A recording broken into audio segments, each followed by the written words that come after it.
Totoo nga bang ipinako na sa krus ang 10 utos? Suriin natin. Ayon dito, pinawi ang usapang nasusulat sa mga palatuntunan laban sa atin na hindi na naayon sa atin at ito'y kanyang inalis na ipinako sa krus. Ayon dito, ang pinawi ay ang usapang nasusulat sa mga palatuntunan.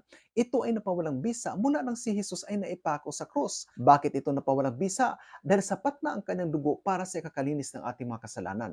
Dahil sa lumang tipan, ang inihandog po nila ay ang mga malinis na hayop tulad ng tupa, kambing, tapos ang dugo nito ay kanilang iwiwisik para sa ikakalinis ng kanilang mga kasalanan. Ngunit ito ay napawalang bisa mula nang si Kristo ay naipako sa krus. Bakit? Dahil sapat na ang kanyang dugo para sa ikakalinis ng mga kasalanan. Kaya mula nang namatay si Kristo sa krus, ay wala na pong naghahandog ng mga hayop. Dahil ang lahat ng ito ay tinapos na ni Kristo sa krus.